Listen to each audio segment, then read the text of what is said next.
Hey guys, welcome back to the channel. Fabrizio Romano here as always to keep you posted on the transfer market today, guys. More updates, more stories for you. It's early morning and we are here to keep you updated on absolutely everything. It's a big day, a big Friday, and we have to mention more stories because many things can happen this weekend. Remember, as I told you in the recent videos, we are about to enter into that moment where the big games arrive, the big competitions restart, and so we have those kind of situations where players are playing and not playing, 0 minutes on the bench, in the stands, playing as a starter, the manager is speaking, the manager is not speaking. So we enter into those crazy 2 weeks where so many stories are around, the games are starting, the transfer window entrance, it's madness, and so get ready, subscribe, be part of the family.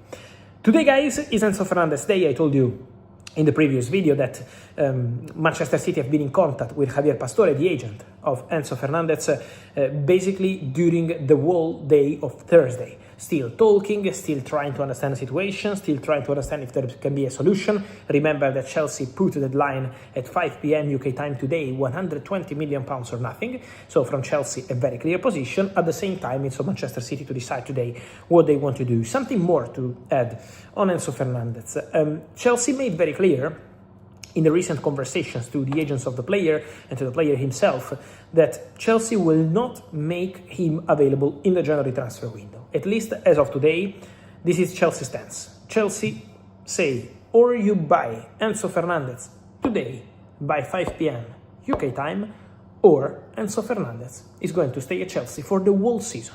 Chelsea don't want to consider Enzo Fernandez part of the saga for the final 2 weeks of the summer transfer window. Chelsea want clarity on one of the most important players of their squad 1 week before the start of the Premier League, and Chelsea have no intention to say, okay, let's talk again in January. Maybe they will do, I don't know, I can't predict the future, but as of today, the message from Chelsea is the player is not going to be available in the January window. So let's follow the situation, but it's one more detail to add to the crazy hours we are expecting ahead to understand the future of Enzo Fernandez. Then, more updates for you, talking about top players, talking about Manchester City, talking about Rodri. Because for Rodri, after the first bid, 45 plus 5 million euros, rejected. After the second bid, 60 million euros with add-ons, rejected. Now, Barcelona are preparing one more proposal. Overnight, the message in these direct exchanges, I'm telling you, a direct negotiation, Barca, Manchester City, the message coming from Barca to Manchester City is quite clear.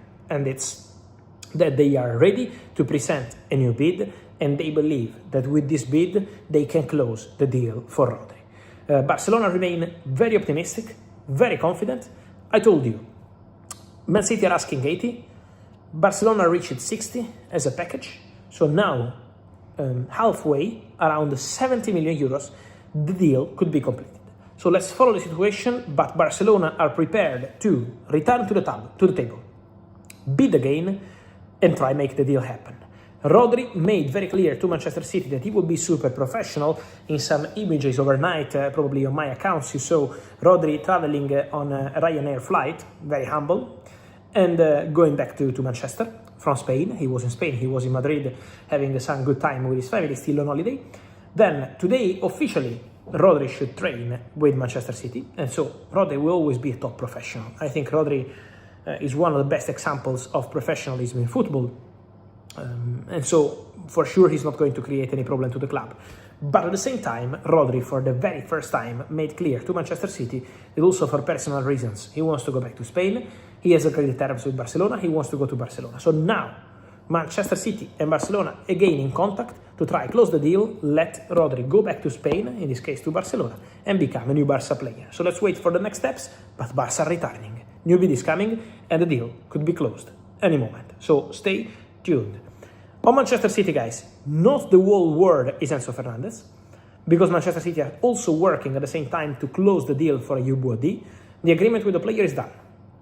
So the contract of Bouaddi, according to my information, is closed, ready, done. Manchester City are prepared to make the player happy by bringing him to the club now, this summer, 2026, instead of the initial plan made when they started this negotiation before and during the World Cup, so to bring the player in 1 year, in season 27-28, to let him stay one more season at Lille. Man City want Bouaddi now, and Bouaddi wants to go to Man City now, so that's the plan.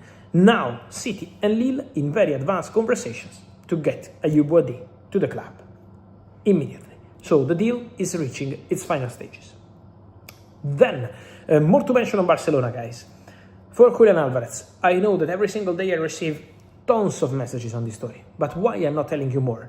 Because at the moment, guys, nothing is changing. I think the only real update worth a big story is if Atletico Madrid, at any point, and in this case, Miguel Angel Gil Marin, because it's him who has to decide, not Simeone or anyone else, Miguel Angel Gil Marin.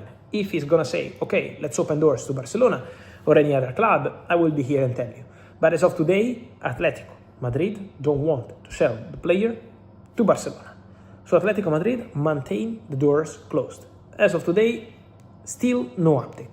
Then, if today, tomorrow, Sunday, any moment, there is going to be a breakthrough, there is going to be an open door, I'm going to be here for sure to update you, and Julián would be super happy, because Julián wants to go to Barcelona, there is no doubt. And Barcelona are still thinking of Julián, there is no doubt. But remember what I told you in a video a few days ago. Barca can wait this week and this weekend, but then from next week, if at the beginning of next week the Julián deal is not completed yet, Barcelona will start considering acting with the plan B. Plan B doesn't mean that they don't want Julián anymore. Plan B means that they still have to find a striker, because Ferran left and Lewandowski left. So there will be a conversation for a new striker. According to my information, Deco is working on it. It's not Mika, and it's not Lautaro Martinez. For Lautaro Martinez, at least at the moment, there are no contacts. So that's the situation as of today. Then, let's follow the case, let's follow the file, but for sure, there is going to be movement around Barcelona. And then, in a separate link, in a separate story, I'm not mentioning that for Barca, just in general, Christopher Nkunku and Fikayo Tomori out of a similar squad from today. So Milan told both players they have to find a new club. Milan coach Ruben Amorim doesn't want to count on Nkunku and on Tomori for the upcoming season, and so both players are up for sale. Milan are ready to sell Tomori and Nkunku. For Nkunku, they could even be open to an initial loan deal. So keep an eye on these movements, because AC Milan put the players on the market, and maybe from England and from other countries, there could be movements around these two players. So watch out for Nkunku and for Tomori. On these guys and much more, I will keep you posted in the next hours, of course, because it's going to be a big day. Remember to like this video, turn on the notification bell, subscribe to the channel to get all the information in real time, comment, because I'm reading you, and then I will see you soon here on the channel, as every single day. Thank you guys, and see you soon. Ciao.